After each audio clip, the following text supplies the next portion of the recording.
ஸ்தோத்திரம் ஸ்தோத்திரம். ஆண்டவரே, எங்களோடு கூட பேசுங்கன்னு சொல்லி ஒப்பு கொடுக்கலாங்களா? ஆண்டவர் பேசுகிற சத்தத்தை நீங்களும் நானும் கேட்கும்படியாய், ஆண்டவரோட சத்தம் நம்ம காதுகளில் துணிக்கும்படியாய், இஸ்ரவேல் ஜனங்கள் மோசையை பார்த்து சொன்ன ஒரு வார்த்தை, ஆண்டவர் தேவன் எங்களோடு கூட பேச வேண்டாம் மோசே, நீர் பேசும் அப்படின்னு கேட்டாங்க. இன்னைக்கு நம்ம அப்படியல்ல, தேவனே நீங்க பேசுங்க, நாங்க கேட்குறோம், உங்க சத்தம் துணிக்கிட்டோம் ஆண்டவரே. மோசையினுடைய சத்தம் அல்ல, உங்க சத்தம் எங்க காதுகளில் துணிக்கிட்டோம் ஆண்டவரே. நீங்க பேசுங்கப்பா. உங்க சத்தத்தை கேட்கறதுக்காக நாங்கள் சபைக்கு கடந்து வந்திருக்கிறோம்ப்பா. அநேக வேளைகளில் எங்களை உயிர்ப்பித்த உங்களுடைய சத்தத்தை கேட்கும்படியாய், உங்களுடைய வார்த்தை என்கிற மன்னாவை புசிக்கும்படியாய் நாங்கள் அவளோடு கூட கடந்து வந்திருக்கிறோம்ப்பா.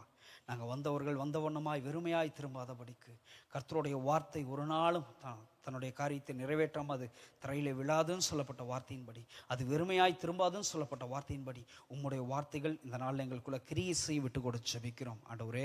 2 ஆராதனைகளில் கர்த்தர் ஜனங்களோடு கூட பேசுனீங்கப்பா. அநேகரோட ஃபீட்பேக்ஸை கேட்க தேவன் உதவி செய்தீங்க. இந்த ஆராதனையிலும் எங்கள் ஒவ்வொருவரோடும் தேவன் இடைப்படுங்க. வந்திருக்கிற சிறு பிள்ளைகளோடு, வாலிப தம்பிகளோடு, தங்கச்சிகளோடு, பெரியவங்களோடு ஒவ்வொருவரோடும் தேவன் இடைப்பட விட்டு கொடுத்து ஜெபிக்கிறேன். தேவாவியானவரோட அசைவாடுதலை நாங்கள் இங்கே பார்க்க கிருபை செய்யுங்க ஆண்டவரே. உம்முடைய வார்த்தைக்கு எங்களுடைய செவிகள் திறந்த ஒண்ணமா இருக்க விட்டு கொடுக்கிறோம்ப்பா ஆண்டவரே. உங்களுடைய வார்த்தைகள் எங்களுடைய இருதய பலகையில் எழுதப்படும்படியாக விட்டு கொடுக்கிறோம் ஆண்டவரே. இந்த நாளில் ஆண்டவரே, மனுஷன் அப்பத்தினால் மாத்திரமல்ல, தேவனுடைய வாயிலிருந்து புறப்படுகிற ஒவ்வொரு வார்த்தையினாலும் பிழைப்பான்னு சொல்லப்பட்ட வார்த்தையின்படி உங்களுடைய வார்த்தையினால் நாங்கள் இந்த நாளில் பிழைத்திருக்க ஆண்டவரே, சமாதானத்துடன் சந்தோஷத்துடன் நாங்கள் வீடு திரும்ப தேவன் எங்களுக்கு அனுக்கிரகம் பாராட்டுவீராக. விசேஷமாய் என்னை உங்களுடைய சிலுவைக்கு பின்பாய் மறைத்துக் கொள்ளுங்க. சுயம் என்னில் வெளிப்படாதபடிக்கு, மாம்சம் என்னில் வெளிப்படாதபடிக்கு தேவன் என்னை முழுவதுமாய் சிலுவைக்கு பின்பாய் மறைத்து நீங்க வெளிப்பட என்னை விட்டு கொடுக்கிறேன். ஆளுகை செய்யுங்க, பொறுப்பெடுத்துக் கொள்ளுங்க. இயேசுவின் மூலம் ஜெபிக்கிறோம் ஆண்டவரே. ஜெபத்தை கேளுங்க ஜீவனுள்ள நல்ல பிதாவே. ஆமென். அல்லேலூயா. கர்த்தர் நல்லவராக இருக்கிறார். என்னோடு கூட திருப்பிக் கொள்ளுங்கள். 1 பேதுரு புத்தகம் 5ஆம் அதிகாரத்தினுடைய 6வது வசனத்தை ஒருவர் திருப்பிக் கொள்ளுங்க. 1 பேதுரு 5ஆம் அதிகாரத்தினுடைய 6வது வசனம் எடுத்தவர்கள் வாசிக்கலாங்களா? ஆகையால்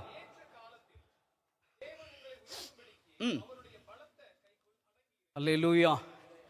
ஒரு அழகான வார்த்தை. இந்த வார்த்தையை இன்னைக்கு காலையில் கர்த்தர்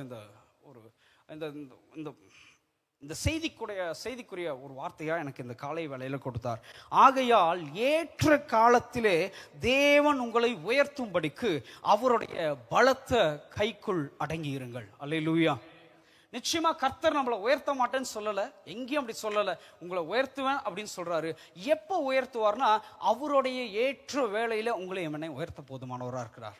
அல்லேலூயா. அவரோட வேலைன்னு ஒன்று வரணும். அவரோட வேலை அந்த டைம்ல, ரைட் டைம்ல நிச்சயமாய் கர்த்தர் உங்களையும் என்னையும் உயர்த்த அவர் போதுமானவராக இருக்கிறார். அவர் உயர்த்தக்கூடாதபடிக்கு அவருடைய கரங்கள் குறுகி போகல. நிச்சயமாய் உங்களுடைய தலைகளை, என்னுடைய தலைகளை அவர் உயர்த்த வல்லமை உள்ளவராக இருக்கிறார். ஆனால் ஒன்று நம்ம பண்ண வேண்டியது என்னன்னா, அவருடைய பலத்த கரத்துக்குள் அடங்கி இருக்கிற ஒரு அனுபவம் இன்னைக்கு சபைக்கு வேணும். அல்லேலூயா.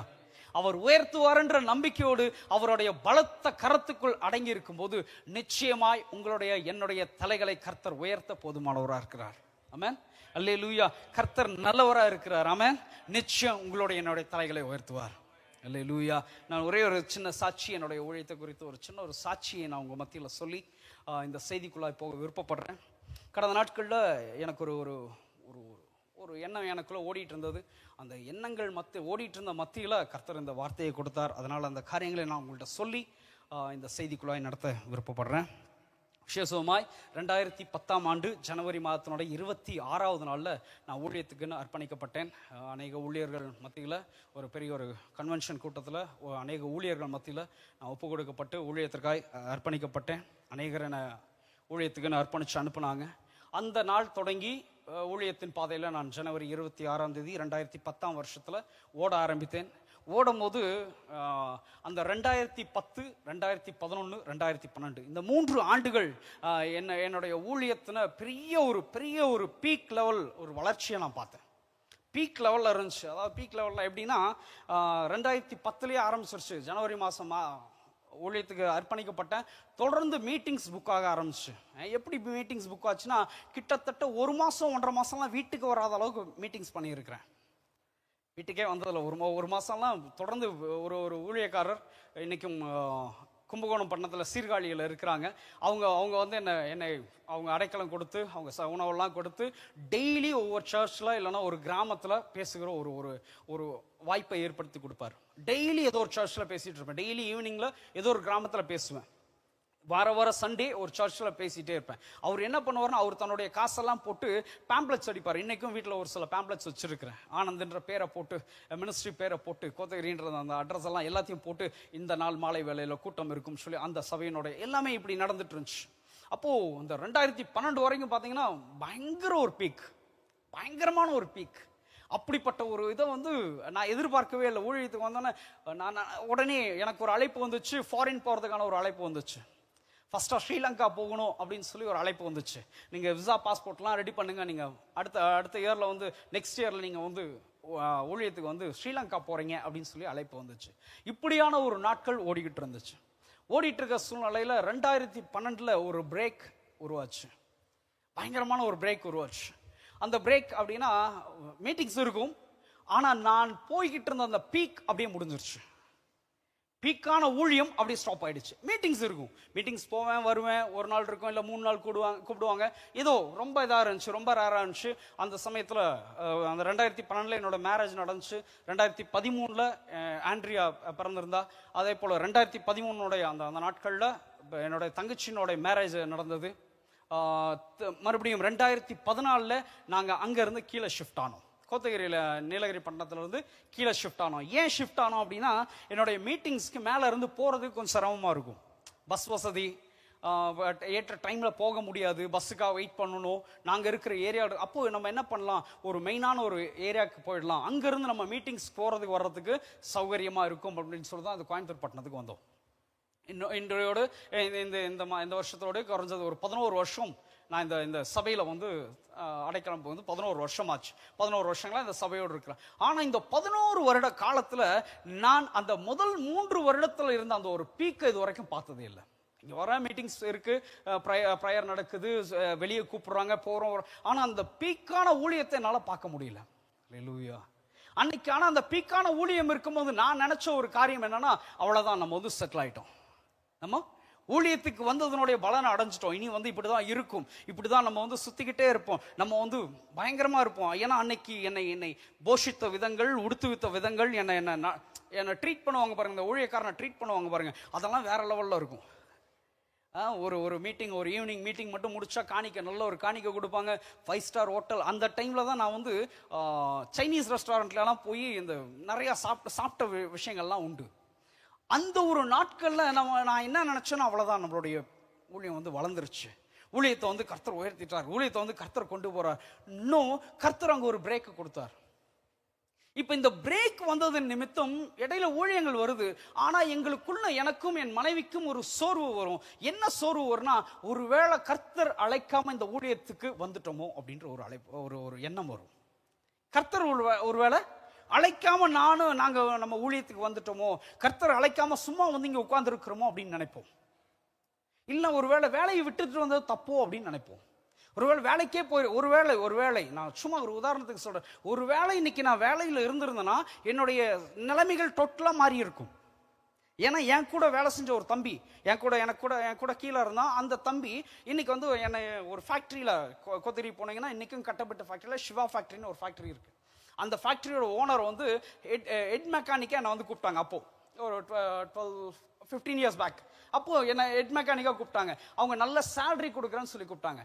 என்னோடு இருந்தது, நான் வரமாட்டேன், நான் ஊழியத்துக்கு வரேன்னு சொன்னது நிமித்தம் இன்னைக்கு அந்த இடத்துல என் கூட இருந்த ஒரு சின்ன தம்பி ஒருத்தர் இருக்கிறான். அவன் இப்போ இடையில ஃபோன் பண்ணிட்டு சொன்னான்னா, நான் வீடு கட்டிட்டேனே, கார் வாங்கிட்டேனே, பைக் வாங்கிட்டேனே, அப்படி இருக்கேனா இப்படி இருக்கேனா. இதெல்லாம் யோசிக்கும் போது ஒருவேளை நம்ம தப்பு பண்ணிட்டு வந்துட்டோமோ அப்படின்னு நிறைய வேலையில் ஓடும். அல்லேலூயா. நிறைய வேலையில் அப்படி ஒரு ஓட்டம் ஓடும். ஐயோ நம்ம எதையோ தப்பு பண்ணிட்டோம், கர்த்தருக்கு விரோதமாக எதையோ பண்ணிட்டோம், கர்த்தர் சொல்லாமல் ஊழியத்தை செஞ்சுட்டோம். கடந்த நாட்கள் இப்படி ஒரு வார்த்தை வந்துருச்சு, ஆரோனை போல அழைக்கப்பட்டால் ஒழிய அந்த கனமான ஊழியத்திற்கு யாரும் தானா ஏற்படுவதில்லை அப்படின்ற ஒரு வசனத்தை எங்கேயோ கேட்ட உடனே எனக்குள்ள ஓடிடுச்சு. ஓ, அப்போ ஆரோனை போல அழைக்கப்படும். ஆனால் அந்த இது எடுக்கும்போது கடந்த நாட்கள் உங்களுக்கு எத்தனை பேருக்கு தெரியும் தெரியல, இந்த ஆரோனை போல அழைக்கப்பட்டால் ஒழியன்ற ஒரு மெசேஜை கர்த்தர் கொடுத்தார். என்னைக்கெல்லாம் சோர்ந்து போய் நானும் என் மனைவி என் குடும்பமும் அமர்ந்திருக்கிறோமோ அந்த வேளையில கர்த்தர் தம்முடைய வார்த்தையை அனுப்பி மீண்டுமாய் ஓட செய்வார். அல்லேலூயா. என்னைக்கெல்லாம் சூறை செடியின் கீழே உட்கார்ந்து போதும் கர்த்தாவே, நான் என் பிதாக்களை பார்க்கலும் நல்லவன் அல்ல, நான் சாகிறேன்னு சொல்லி என்னைக்கெல்லாம் சொல்லி இருக்கிறோமோ அன்னைக்கெல்லாம் மீண்டுமாய் கர்த்தர் ஒரு வார்த்தையை கொடுத்து தொடர்ந்து ஓடுன்னு சொல்லுவார். கர்த்தர் உங்களையும் என்னையும் தொடர்ந்து ஓட செய்கிறார்னா நிச்சயமாய் உங்க வாழ்க்கையில என் வாழ்க்கையில் ஒரு முகாந்திரத்தை வச்சிருக்கிறார். அல்லேலூயா. இதோட முடிஞ்சு போயிடுச்சுன்னு நம்ம நினைப்போம். கர்த்தர் சொல்வார், இல்ல இதுதான் உன்னுடைய ஆரம்பம்னு சொல்லுவார். அல்லேலூயா. அப்படியாய் வார்த்தையை சொல்லி சொல்லி சொல்லி இந்த வருஷம் வரைக்கும் கிட்டத்தட்ட 2010 இருந்து ஒரு 15 வருஷ காலமாச்சுன்னு நினைக்கிறேன். இந்த 15 வருஷ காலமும் கர்த்தர் என்னை ஓட செய்திருக்கிறார். எங்கேயும் சோர்ந்து போய் விழுந்து போக விடல, எங்கேயும் அப்படியே டிராப் ஆகி நிக்க விடல. எவ்வளவோ போராட்டங்களையும் எவ்வளவோ பாடுகளையும் எவ்வளவோ பிரச்சனைகளை சந்தித்த போதும் அநேகருடைய ஏளனமான பேச்சுகளுக்கு கீழ்பட்ட போதிலும் கர்த்தர் ஒரு நாளும் விடல, கரத்தை தூக்கி இன்னைக்கு வரைக்கும் நடத்தி இருக்கிறார். அல்லேலூயா. அநேக வேளைகளில் தேவைகளை நேர்த்தியாய் சந்திச்சிருக்கிறார். கர்த்தர் குறைவுபட விடவே இல்லை, குறைந்து போகும்படியா எங்களையும் என்னோட குடும்பத்தையும் விடவே இல்லை. இருக்க உயர்த்திக்கிட்டு தான் போறாரு. நம்ம என்ன நினைச்சுக்கிறோம் அவ்வளவுதான், கர்த்தர் விட்டாரு அவ்வளவுதான் அப்படின்னு நினைக்கிறோம். இன்னும் கர்த்தர் ஏதோ ஒரு திட்டத்தை வைத்திருக்கிறார். இந்த இந்த இந்த எண்ணங்கள், இந்த சோர்வுகள் வரும்போது கர்த்தர் ஒரு வார்த்தையை கொடுப்பாருன்னு சொல்லிட்டு இருந்தேன் இல்லைங்களா. கடந்த நாட்கள்ல அப்படியாய் ஒரு வார்த்தை என் இடத்துல கடந்து வந்தது. கடந்த நாட்கள்ல அப்படி ஒரு போராட்டம் எங்களுக்குள்ள வந்துச்சு. ஒருவேளை கர்த்தர் அழைக்க தான் வந்துட்டோமோ அப்படின்றப்போ கர்த்தர் ஒரு வேர்டை கொடுத்தார். இந்த வேர்டு வந்ததுக்கு அப்புறம் தொடர்ந்து ஓட கர்த்தர் கிருபை செஞ்சிருக்கிறார். அல்லேலூயா. அந்த வார்த்தையை இந்த காலை வேளையில 2 ஆராதனைகளில் பிரசங்கம் பண்ண ஒருத்தர் வந்து சொன்னார். காலையில் அவர் ஊழியத்துக்கு இப்போதான் ஒப்பு கொடுத்து வந்திருக்கிறார், நம்ம சபையை சார்ந்த ஒரு மனுஷன். அவர் வந்து சொன்னார், பிரதர் நேற்று நான் நினச்சிட்டேன், ஒருவேளை நான் தப்பாக தான் ஊழியத்துக்கு வந்துட்டேன்னு நினச்சேன் பிரதர். நேற்று ஒரு வார்த்தையை கேட்டேன், அந்த வார்த்தையை கேட்டோன்னு நான் தப்பாக தான் வந்துட்டேன்னு நினச்சேன். நேற்று நைட்டெல்லாம் நான் புலம்பிக்கிட்டு உட்காந்துருந்தேன். இன்னைக்கு காலையில் வர்ற வரைக்கும் புலம்பிட்டு இருந்தேன். இங்கே வந்து கர்த்தர் என்னோடு கூட பேசினார். நான் ஏதோ அழைக்கப்படல, உண்மையாலுமே கர்த்தர் தான் என்னை அழைச்சிருக்கிறார், நான் கன்ஃபார்மோட போகிறேன்னு சொன்னார். நான் விசுவாசிக்கிறேன். 2 ஆராதனைகளில் பேசின தேவன் இந்த ஆராதனையில் நம்மோடு பேச போதுமானவராக இருக்கிறார். அல்லேலூயா. என்னோடு கூட திருப்பிக் கொள்ளுங்கள். 1 சாமுவேல் 16ஆம் அதிகாரத்துக்கு நேராக திருப்பிக் கொள்ளுங்களேன். முதல் வசனத்திலிருந்து வாசிங்களேன். கர்த்தர் சாமுவேலை நோக்கி, ராஜாவா இராதபடிக்கு நான் புறக்கணித்து தள்ளின சவுலுக்காக நீ எந்த மட்டும் துக்கித்துக் கொண்டிருப்பாய்? தைலத்தால் நிரப்பிக் கொண்டு வா, ஈசாயின் இடத்துக்கு உன்னை அனுப்புவேன். அல்லேலூயா. அருமையான ஒரு வசனத்தை அவங்க வாசிச்சாங்க. அதாவது இப்பதான் தாவீது அப்படிங்கிற ஒரு மனுஷனை தேடும்படியாய், அபிஷேகம் பண்ணும்படியாய் கர்த்தர் சாமுவேலை அனுப்புகிறார். இந்த சாமுவேல் அப்படின்னா இவர் சும்மா எல்லாம் கிடையாது. இவரை குறித்த ஒரு சாட்சி நீங்க பார்க்கணும்னா அதே 1 சாமுவேல்ல 3ஆம் அதிகாரத்துல கடைசி வசனங்களை வாசிக்கும் போது ரொம்ப அழகா இருக்கும். தான் முதல் பெயர்செபா வரைக்கும் சாமுவேல் தான் தீர்க்கதரிசி என்று தேசங்கள் எங்கிலும் பரம்பிற்று அப்படின்னு இருக்கும். தேசம், இஸ்ரவேல் தேசம் எங்கிலும் தீர்க்கதரிசி அப்படின்னா சாமுவேல் தான் அப்படின்னு தெரியும். அல்லேலூயா. அப்படிப்பட்ட ஒரு சாமுவேலை கொண்டு கர்த்தர் சொல்றாரு, நீ ஈசாயின் குடும்பத்தினருக்கு போய் ஒரு மனுஷனை அபிஷேகம் பண்ணு. என்னவா அபிஷேகம் பண்ணுனா ராஜாவாய் அபிஷேகம் பண்ணு. தாவீதை கர்த்தர் தெரிந்து கொள்ளும் போதே ராஜாவாய் அபிஷேகம் பண்ணும்படியாக தான் தெரிந்து கொண்டார். அல்லேலூயா. சாமுவேல் அபிஷேகம் பண்ணும் போதே ராஜாவா தான் அபிஷேகம் பண்ணாரு. அல்லேலூயா. இது போதாதுங்களா நம்மளோட வாழ்க்கையில? ராஜா அப்படிங்கிற ஒரு அபிஷேகம் வந்துருச்சுன்னு வைங்க, நமக்கு தலையும் புரியாது வாழும் புரியாது இல்லையா. வானத்துக்கும் பூமிக்கும் குதி குதின்னு வச்சிருவோம், ஓய் நான் ராஜான்னு இல்லையா. நம்ம இந்த கற்பனையெல்லாம் ஓடும் பார்த்துறீங்களா. ஒரு வேலை கிடைக்கும், நம்ம நினச்சிட்டு இருக்க ஒரு ரொம்ப தேடணும்னு நல்ல ஒரு சேலரியில் வேலை கிடைக்கும். அன்னைக்கு நைட்டு தூங்கவே மாட்டோம். என்ன பண்ணலாம் அப்படின்னு விடியகாலை பார்த்தா 3 மணி 4 மணி ஆகிருக்கும். என்னன்னா யோசனை பண்ணியிருப்போம், கற்பனை குதிரை ஓட்டியிருப்போம். பார்த்துருக்கீங்களா? இந்த மாதிரிலாம் என்ன வந்துரும்ல. இவர் ராஜாவாகவே அபிஷேகம் பண்ணப்பட்டாரு. அல்லேலூயா.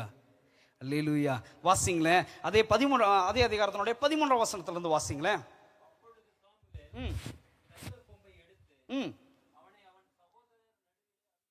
அபிஷேகம் பண்ணினான். அந்நாள் முதற்கொண்டு இறங்கி இருந்தார். சரி, இப்ப சாமுவேல் எழும்பி போயிட்டாரு, தாவீதின் மேல கர்த்தருடைய ஆவியானவர் வந்துட்டாரு. அடுத்த வசனத்தை வாசிங்க பிரதர். கர்த்தருடைய ஆவி சவுலை விட்டு நீங்கினார். கவுனிங்க, சவுல் இதுவரைக்கும் ராஜாவா இருந்த சவுல் மேல இதுவரைக்கும் பொல்லாத ஆவி இல்ல. எப்போ தாவீது அபிஷேகம் பண்ணப்பட்டு ராஜாவாய் அபிஷேகம் பண்ணப்பட்டாரோ சவுல் மேல் இருந்த தேவ ஆவி போயிடுச்சு. இப்போ பொல்லாத ஆவி சவுலுக்குள்ள வந்துருச்சு. இப்ப பொல்லாத ஆவி சவுலுக்குள்ள வந்தோம்னா என்ன நடந்தது வாசிங்களேன். அவனை நோக்கி உம்மை கலங்க பண்ணுகிறது.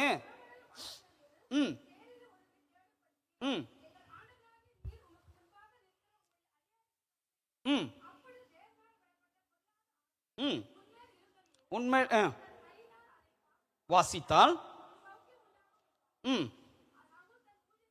பார்த்து ஒருவனை தேடி ஒருவன் இதோ பெத்லகேமனாகிய கண்டிருக்கிறேன், பராக்கிரமசாலி,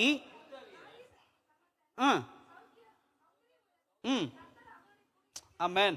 இப்போ அடுத்த ஒரு ப்ரொமோஷன் தாவீதுக்கு என்ன வருது அப்படின்னு கேட்டா, இதுவரைக்கும் தாவீது வந்து ராஜாவா அபிஷேகம் பண்ணப்பட்டாரு. எங்க இருப்பாருன்னா திரும்ப இதுக்கு போயிருப்பாரு, தன்னுடைய வேலையை செய்யும்படியா, ஆடுகளை மேய்க்கும்படியா வனாந்தரத்துக்கு போயிருப்பாரு, காட்டுக்கு போயிருப்பார். சரிங்களா? இவரை இப்படிதான் தேடி பிடிச்சு கொண்டு வந்தாங்க. எல்லாரையும் பார்க்கிறார் சாமுவேல், இவனெல்லாம் இல்ல, இன்னொருத்தர் இருக்கிற, அவனை கூப்பிட்டோன்னா அவர் கூப்பிட்டு வந்து இப்ப அபிஷேகம் பண்ணியாச்சு. அபிஷேகம் பண்ணி இப்ப காட்டுக்குள்ள போயிட்டாரு, திரும்ப ஆடுகளை மேய்க்க போயிட்டாரு. போன இடத்துல இப்ப சவுல் மேல ஒரு ஆவி வந்துருச்சு, பொல்லாத ஆவி வந்துருச்சு. இதை ஓட்டணும்னா யார் தான் வரணுங்க? நல்ல கீதவாத்தியம் வாசிக்கிற தாவீது தான் வரணும். இப்ப அடுத்த ப்ரொமோஷன் எங்க வராருன்னா அரண்மனைக்கு, சாமுவேலோட அரண்மனைக்கு வந்தாச்சு, மன்னிக்கணும், சவுலோட அரண்மனைக்கு வந்தாச்சு. அல்லேலூயா. இது போதாதா? முதல்ல ராஜ அபிஷேகம், அடுத்து எங்க தான் வந்தாச்சு? ஆமா, அரண்மனைக்கே வந்தாச்சு. இப்போ அப்படி திருப்பிக்கங்க என்னோட கூட 17ஆம் அதிகாரத்துக்கு நேரம் திருப்பிக்கங்க. 17ஆம் அதிகாரத்துல என்ன நடக்குதுன்னா, இப்போ இவர் அடிக்கடி இவரோட வேலை என்னன்னா, எப்பெல்லாம் பொல்லாத ஆவி சவுல் மேல வந்துச்சோ இவர் வருவார். யாரு? தாவீது அரண்மனைக்கு வருவாரு, பொல்லாத ஆவியை துரத்துவாரு, திரும்ப போயிடுவார், பொல்லாத ஆவியை துரத்துவார், போயிடுவார். இப்படி போக்கும் வரத்துமா இருக்கும் போது திடீர்னு அப்பா சொல்றாரு, போய் பிள்ளை சகோதரர்களுக்கெல்லாம் சாப்பாடு கொடுத்துருவா அப்படின்னு வர்ற இடத்துல எல்லாம் இஸ்ரவேல் ஜனமும் மொத்தமா என்ன இருக்குது? கலங்கி போய் நிக்குது. இஸ்ரவேல் ஜனங்கள் போய் ஒளித்து கொண்டார்கள் இருக்கு, தங்களை ஒளித்து கொண்டார்களாம். ஏன் அப்படின்னா ஒரு மனுஷன் எழும்பி நிக்கிறான், பெலிஸ்தீனாகிய கோலியாத்து எழும்பி நிற்கிறான். எழும்பி நிற்கிற மனுஷனுக்கு எல்லாரும் பயந்து, அவனுடைய முகத்தை பார்க்கறதுக்கு பயந்து எல்லாரும் ஓடி போய் ஒளித்து கொண்டதான வேலையில இவர் வந்து பார்க்கிறார். இவர் வந்து பார்த்துட்டு, இது என்ன எல்லாரும் ஒரு ஒரு அந்நிய மனுஷனுக்கு, தேவ பலன் இல்லாத மனுஷனுக்கு, தேவ ஆவி பெறாத ஒரு மனுஷனுக்கு எல்லாரும் பயப்படுறது என்ன அப்படின்னு சொல்லி இவர் கேட்டு என்ன பண்ணும் ஏது பண்ணுன்னு கேட்கும் போது, பிள்ளை வர, அதாவது மீகால வர கட்டி கொடுத்துருவாங்கன்னு சொல்றாரு. மீகால் வர கட்டி, சவுளுடைய குமாரத்தையை வந்து கட்டி கொடுப்பாங்க அப்படின்னு சொன்ன உடனே அப்படியா அப்படின்னு இவர் கேட்டுட்டு இவர் போய் கோலியாத்தை அடிக்கிறத நீங்கள் நானும் பார்ப்போம். அல்லேலூயா. போய் அது ரொம்ப அழகா இருக்கும். போய் சவுல் கிட்ட எல்லாரும் சொல்லுவாங்க, இவர் சொல்லிடுவார், நான் போய் கோலியாத்தை அடிக்கிறோன்னு. எல்லாரும் கேலி பண்ணுவாங்க, இவனா போய் கோலியாத்தை அடிக்க போறது, நாங்கெல்லாம் யார் தெரியுமா, நாங்க எங்கனாலேயே முடியாது, நாங்களே போய் ஒளிஞ்சுக்கிறோம், இவனா அடிக்க போறதுன்னு சொல்லி இவரை ரொம்ப கேலி பண்ணிட்டு சவுல்கிட்ட கொண்டு போவாங்க. சவுல் பார்த்தோன்னா என்ன சொல்லுவார் தெரியுமா? ஏப்பா இந்த சின்ன பையனை ஏப்பா கூப்பிட்டு வந்துருக்கிறீங்க, அவனை அனுப்பிவிடுங்கப்பா அப்படின்னா இவர் சொல்லுவாரு, இல்ல ராஜாவே அப்படியெல்லாம் இல்லை, நான் யார் தெரியுமா, நான் ஏற்கனவே சிங்கத்தை கொண்டு இருக்கிறேன், நான் ஏற்கனவே கரடியை கொண்டு இருக்கிறேன், நான் என் ஆடுகளுக்காக பயங்கரமா போராடி தான் வந்திருக்கிறேன், இவன் ஏமாத்துறான் அப்படிம்பார். சொன்ன உடனே இப்ப சவுல் பண்ணுகிற ஒரு காரியம், அப்படியாப்பா, சரி நீ போறியா, சரி நீ போகணும் முடிவு பண்ணிட்ட, சரி நீ என்ன பண்ணு, என்னுடைய வஸ்திரத்தை போட்டுக்கன்னு. வஸ்திரத்தை போட்டு நடந்தா அதுல பழக்கம் இல்லாதனால அவருக்கு நடக்க தெரியலையாம். சரிப்பா பட்டயமாவது பிடிச்சிக்கோ, அதுவும் தெரியல. சரி கேடகமாவது பிடிச்சிக்கோ, எதுவும் தெரியாது. அப்ப என்னதான் பண்ணுவேன், நான் இருக்கிறவனமா கல்லை மட்டும் எடுத்துட்டு போவேன். அன்னைக்கே கன்ஃபார்ம் பண்ணியிருப்பாங்க, சவுலு அன்னைக்கே கன்ஃபார்ம் பண்ணியிருப்பார், ஒருத்தர் முடிஞ்சாண்டா இன்னைக்கு இஸ்ரவேல்ல ஒரு துக்கம் கொண்டாடல் இருக்குன்னு சொல்லி போறாரு. போய் பெலிஸ்தனை கொன்றுட்டாரு, கோலியாத்தை கொன்னாச்சு. கோலியாத்தை கொன்னுட்டு அவனுடைய பட்டயத்தை எடுத்து அவன் தலையை வெட்டுவார். அல்லேலூயா. அவங்க தலையை வெட்டி தூக்கிட்டு வந்தோன்னே இப்போ ஜனங்கள்லாம் ரொம்ப இதாயிட்டாங்க. இப்போ இவர் தாவீது வந்து பிரபலமாயிட்டார், ஒரே நாளில் பிரபலம் ஆயாச்சு. எடுத்துங்க என்னோடு கூட 18ஆம் அதிகாரத்தினோட 5ஆம் வசனத்தை வாசிங்களேன். ம் ம் ம் கவுனிங்க, அடுத்த ப்ரொமோஷன் வந்துருச்சு. இப்ப யாராலையுமே முடியாத ஒரு காரியத்தை தாவீது செஞ்சிருக்கிறார். மொத்த படையினால செய்ய முடியாத, மொத்த ராணுவத்தால் செய்ய முடியாத, இஸ்ரவேல் ராணுவத்தால் செய்ய முடியாத ஒரு காரியத்தை தாவீது தனியா செஞ்சுட்டார். செஞ்ச உடனே இப்ப அடுத்த ப்ரொமோஷன் அவருக்கு வந்துருச்சு. இவனால எல்லாம் முடியும்ப்பா, சின்ன பையன் நினைச்ச இவன் என்ன பண்ணிட்டான், பெரிய கோலியாத்தையே கொண்டுட்டான் இவன் தான் அப்படின்னு சொன்ன உடனே அடுத்த ப்ரொமோஷன் வந்த உடனே இப்ப சவுல் இன்னொரு காரியத்தை பண்றாரு. இவரை யுத்த மனுஷருக்கு மேல வாசிங்க பிரதர், அதிகாரியாக்கினான் அவன்.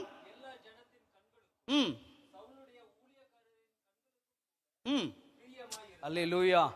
எப்படிங்க இப்போ யுத்த மனுஷர்கள்லாம் அதிகாரி ஆயிட்டாரு, ஒரு டாப் லெவல்ல வந்துட்டாரு, மேஜர் ஜெனரல் அப்படி சொல்லுவாங்க இல்லையா, இந்த லெவலுக்கு வந்துட்டார் இவர் தான் ஃபுல்லா.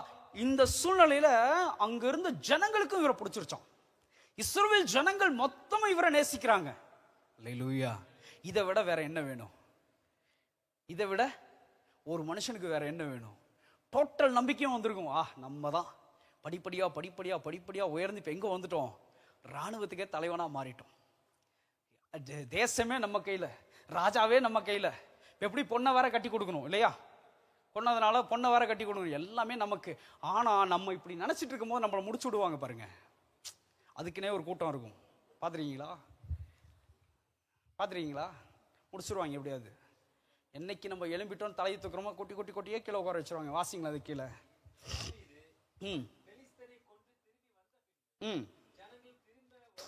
வரும்போதும் கவுனிங்க, யாரு?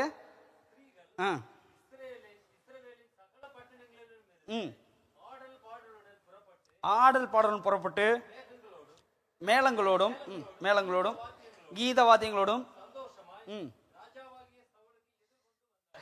கவனிங்க, ஸ்திரீகள் இஸ்ரவேலின் சகல பட்டணத்திலிருந்து வந்தாங்களாம். ஸ்திரீகள் சகல பட்டணத்திலிருந்து வந்தாங்களாம். வரும்போது எப்படி வந்தாங்க? ஆடலும் பாடலோடு வந்தாங்க. யார் முன்னாடி வந்தாங்க? வர்ற இடத்துல வார்த்தையை கொஞ்சம் அளந்திருக்கணும்ல, வர்ற இடத்துல கொஞ்சம் கண்ட்ரோல் பண்ணிருக்கணும்ல, வாய கண்ட்ரோல் பண்ணல. அட வந்து சவள புகழ்வாங்கன்னு பார்த்தா நேர யார புகழ்ந்துட்டாங்க? வாசிங்க பிரதர் அது கீழே. ஆடி பாடுகையில் அவ்வளவுதான் முடிச்சுட்டாங்க. முறைமுறையா கரெக்டா பர்ஃபெக்டா பாடி இருக்கிறாங்க. ஒரு வார்த்தை கூட பெறல, பர்ஃபெக்டா பாடி இருக்கிறாங்க. எப்பா நீ சவுல் இவ்வளவுதான், தாவீது தான் அப்படி, சவுல் நீ இவ்வளவுதான், தாவீது தான் அப்படின்னு பாடி இருக்கிறாங்க. உடனே என்ன ஆயிடுச்சு தெரியுமா சவுலுக்கு? வாசிங்களா அதுக்கு அடுத்த வசனத்தை. அந்த வார்த்தை சவுலுக்கு விசனமா போச்சு, அவ்வளவுதான் முடிஞ்சு.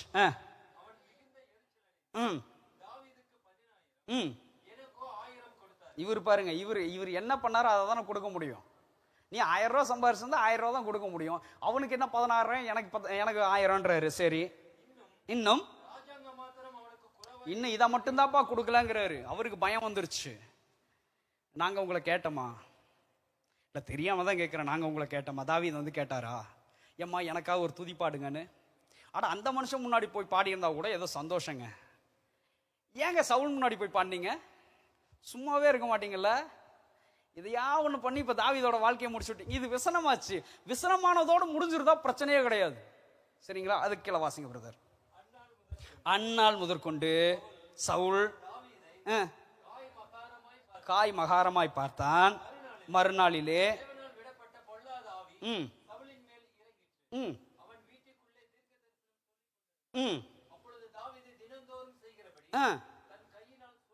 சுரமண்டலத்தை வாசித்துக் கொண்டிருந்தான்.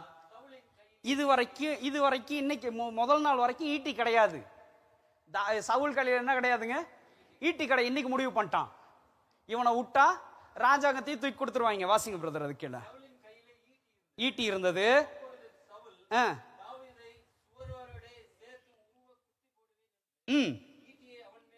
எறிந்தான்.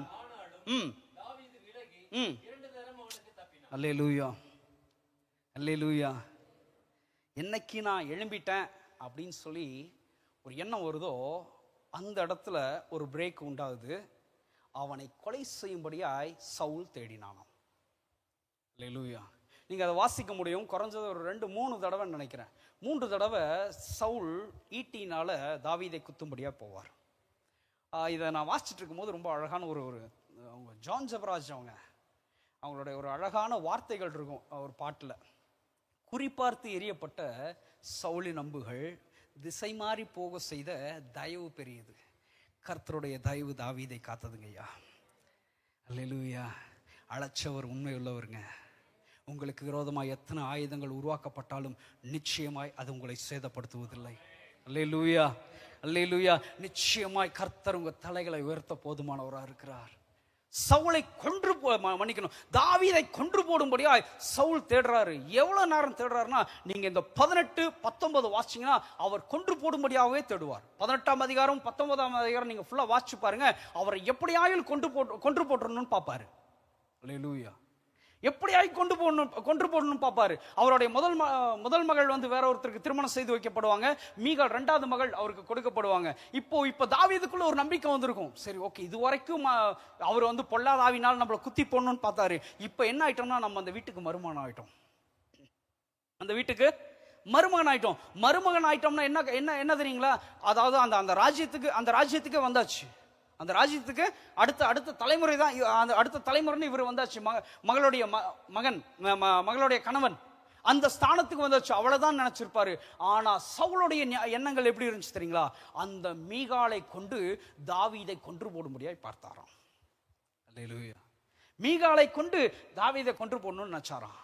ஒரு இடத்துல கேட்பாரு, நீ இப்படி எனக்கு செய்தது என்ன அப்படிம்பாரு. என்னுடைய சத்ரு என் கைக்கு நீங்களாக்கி விட்டது என்ன அப்படின்னு கேட்பாரு. யோனதான் இவரை நேசிப்பாரு. யோனதானை கொண்டு இவரை கொன்று போடணும்னு நினைப்பாரு. அல்லேலூயா. என்னைக்கு நம்ம ஒரு செட்டில் ஆயிட்டோம் நினைக்கிறோமோ, இல்ல அங்கிருந்து ஒரு கீழான திசைக்கு நேராய் போறதை பார்க்க முடியும். கொன்று போடக்கூடிய அளவுக்கு சவுல் அவரை தேடுவார். அல்லேலூயா. நீங்க எடுத்து வாசிச்சு பாருங்க. 20ஆம் அதிகாரத்தினுடைய முதல் வசனத்தை வாசிங்களேன். தாவீது ஓடி போய்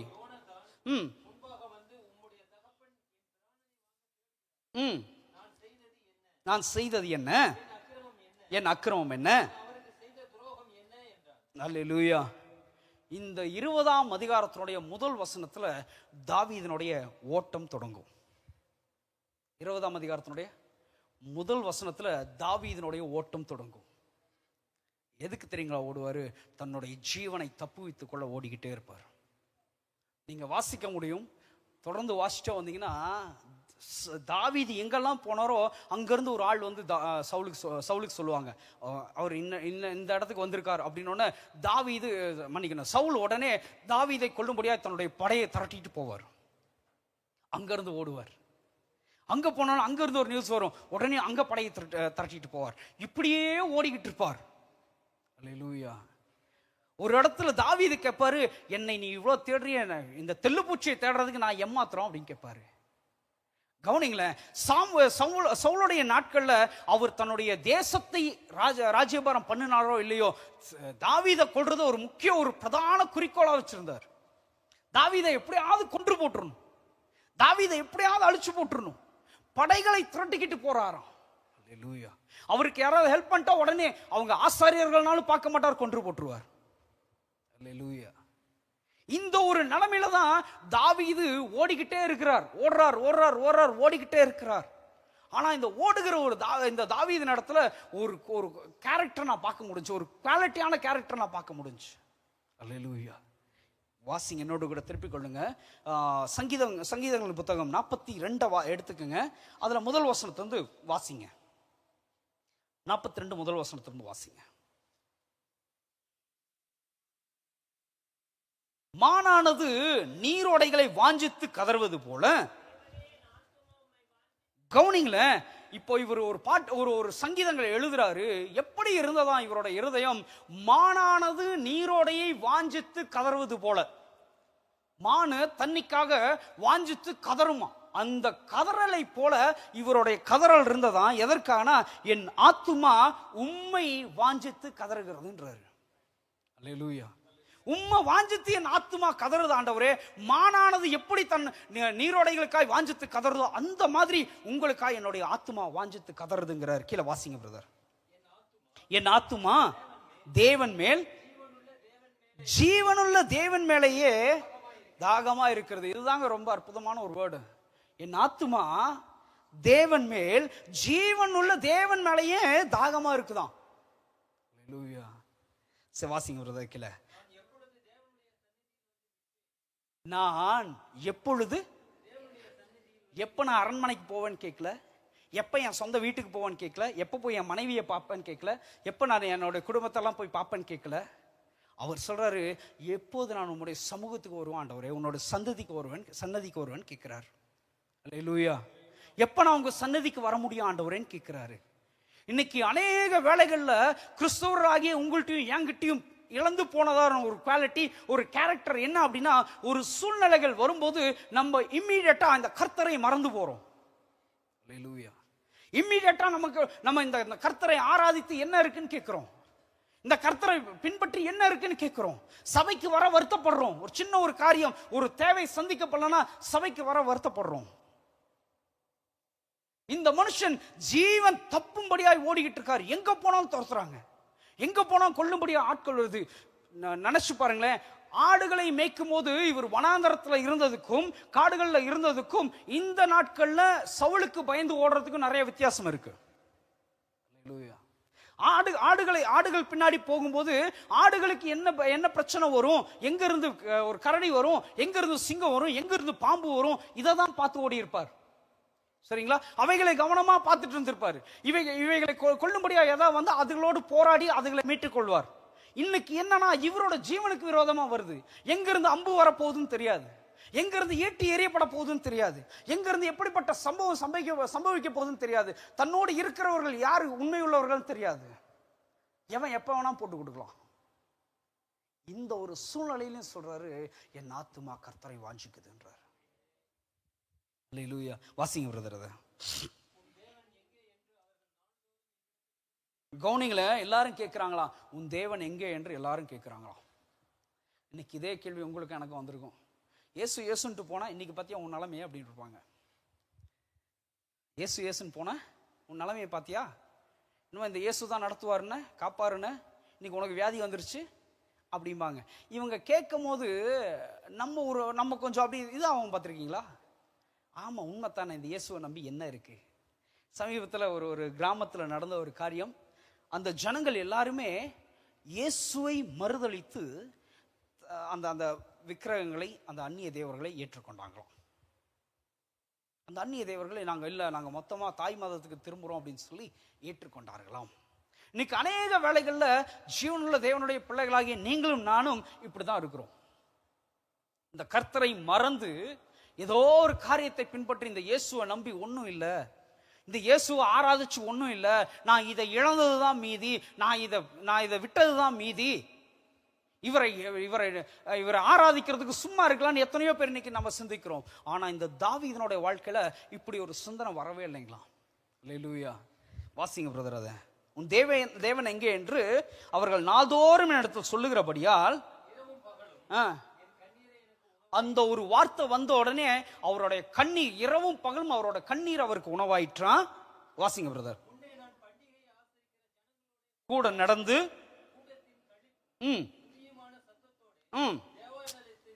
அவரோட ஃபுல் சிந்தனையும் தேவாலயத்துக்கு போயிட்டு வர்றதுதான். வாசிங்க பிரதர். என் உள்ளம் எனக்குள்ளே உருகுகிறது அப்படிங்கிறாரு. முதல்ல நான் இப்படிதான் இருந்தேன், தேவாலயத்துக்கு போவேன் வருவேன், அங்க ஆராதிப்பேன், ஜனங்களோடு கூடி இருப்பேன், சபையில இருப்பேன், இதையே சிந்திச்சுக்கிட்டு இருக்கிறார். தேவனை ஆராதிப்பேன், தேவனை துதிப்பேன். அல்லேலூயா. இதனால என்னுடைய உள்ளம் எனக்குள்ளே உருகுகிறதுன்றார். என் உள்ளமே உருகி போகுது, இந்த நாட்களை மறுபடியும் என்னால பார்க்க முடியலையே. அல்லேலூயா. வாசிங்க பிரதர் கீழே. இப்ப இந்த ஆத்துமாவை தேற்றுறார். ஒருவேளை சரீரத்துல அவருக்கு போராட்டம் இருந்திருக்கும். நினைச்சு பாருங்களேன், ஒரு காட்டுக்குள்ள ஓடும் போது ஒரு முள்ளு கிழிச்சு ரத்தம் கூட வந்திருக்கலாம், காலில் ஏதாவது குத்தி இருக்கலாம். சரிங்களா? பட்டயத்துக்கு பயந்து தன்னோட ஜீவன் தப்ப ஓடி இருக்கலாம். ஆனா இந்த மனுஷன் ஆத்துமாவை தேற்றுறாரு. தன்னுடைய ஆத்துமாவை எப்படி தேற்றுறாரு பாருங்க.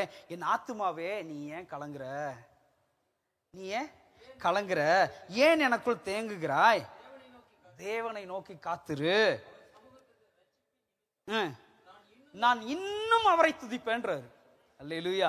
அவருடைய சமூகத்தின் ரட்சிப்பின் நிமித்தம் நான் இன்னும் அவரை துதிப்பேன். வாசிங்க பிரதர்.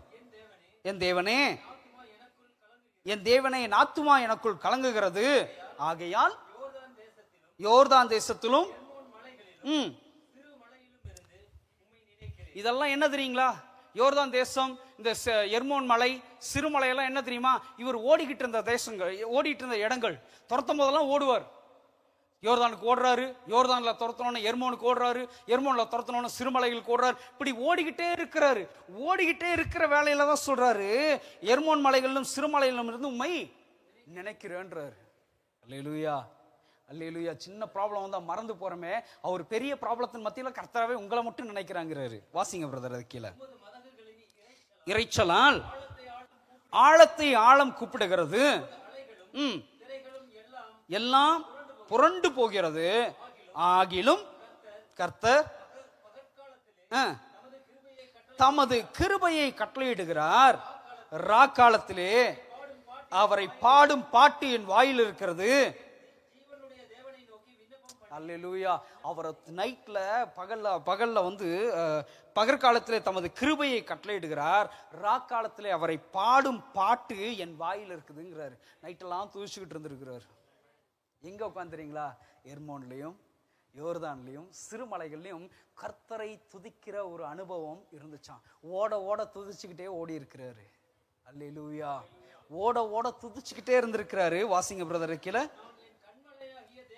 அவருக்குள்ளேயும் கொஸ்டியன்ஸ் இருக்கு. என்ன கொஸ்டியன்ஸ்னா, நான் என் கண்மலையாகிய தேவனை நோக்கி ஏன் என்னை மறந்தீர், சத்ருவினால் ஒடுக்கப்பட்டு நான் ஏன் துக்கத்துடனே திரிய வேண்டும் என்று சொல்லுகிறேன், உன் தேவன் எங்கே என்று என்னோட சொல்லி, சதையை அல்ல மாம்சத்தை அல்ல எலும்புகளை உருவ குத்துகிறது போல இருக்கான். எலும்புக்குள்ளேயே குத்துகிறது போல இருக்கான். என்ன வார்த்தைனா, உன் தேவன் எங்கேன்னு ஜனங்கள் கேட்கும் போது, அல்லேலூயா, அதெல்லாம் கேட்டுட்டு அவர் கீழே மறுபடியும் சொல்றாரு, என் ஆத்துமாவே நீ ஏன் கலங்குகிறாய், ஏன் எனக்குள் தேங்குகிறாய், தேவனை நோக்கி காத்துரு. அல்லேலூயா. நான் இன்னும் துதிப்பேன்றாரு. அல்லேலூயா. இந்த குவாலிட்டி தான், இந்த கேரக்டர் தான் இன்னைக்கு சர்ச்சுக்குள்ள மாறி போச்சுன்னு சொல்றேன். புரியுதுங்களா? இன்னைக்கு ஒரு சின்ன ப்ராப்ளம் கூட கர்த்தரை விட்டு ஓடணும்னு பாக்குறோம்ல, இவர் பெரிய ப்ராப்ளத்தின் மத்தியில எப்ப வேணா ஜீவன் போலான்ற சூழ்நிலையில கர்த்தரை துதித்து தன்னுடைய ஆத்துமாவை தேற்றிக்கொண்டு அமர்ந்திருக்கிறார். எனக்கு நிச்சயம் ரட்சிப்பு வரும்னு சொல்லி. அல்லேலூயா. நிச்சயமா கர்த்தர் எனக்கு ஒரு ரட்சிப்பின் காலத்தை, அனுகிரக காலத்தை என் வாழ்க்கையில வச்சிருக்கிறார் என்ற நம்பிக்கையில கர்த்தரை மாத்திரம் நோக்கி அமர்ந்திருக்கிறாராம். இப்படிப்பட்ட ஓட்டத்தின் மத்தியில தான் அவர் தேவனை துதிக்கிறத நீங்களும் நானும் பார்க்கிறோம். அந்த 20ஆம் அதிகாரத்துல தொடங்கப்பட்ட ஓட்டம் சொன்ன இல்லைங்களா, அந்த ஓட்டம் இப்படிப்பட்ட ஓட்டம் தான். எந்த வேலையில என்ன நடக்கும் தெரியாம ஒரு ஓட்டம் தான். சாப்பாடு கிடைக்காத ஒரு ஓட்டம் தான். நல்ல வஸ்திரம் கிடைக்காத ஒரு ஓட்டம் தான். பயத்தோடு கூடிய ஒரு ஓட்டம் தான். எது எப்ப அடிச்சு போடும் தெரியாத ஒரு ஓட்டம் தான். எங்க இருந்து ஈட்டி வரும் தெரியாத ஒரு ஓட்டம், எங்க இருந்து அம்புகள் வரும் தெரியாத ஒரு ஓட்டம். இந்த ஓட்டத்தின் மத்தியில நான் என் கர்த்தரை துதிக்கிறேன்னு சொல்றாரு. அல்லேலூயா. என்னோட கூட திருப்பிக் கொள்ளுங்க. 1 சாமுவேல் 25ஆம் அதிகாரத்தினுடைய 10ஆம் வசனம் 11ஆம் வசனம் வாசிங்களேன். 1 சாமுவேல் 25 10 11.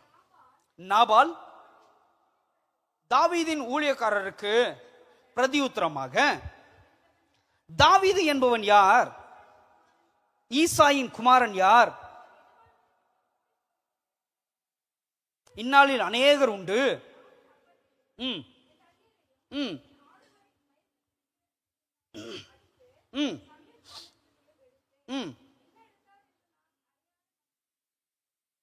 கொடுப்பேனோ என்றான். இப்ப இந்த நாபால் யார் அப்படின்னு பாத்தீங்கன்னா, அபிகாயில் அப்படிங்கிற ஒரு லேடியை குறித்து நம்ம வாசிக்க முடியும். இந்த அபிகாயிலுடைய கணவர் தான் நாபால்.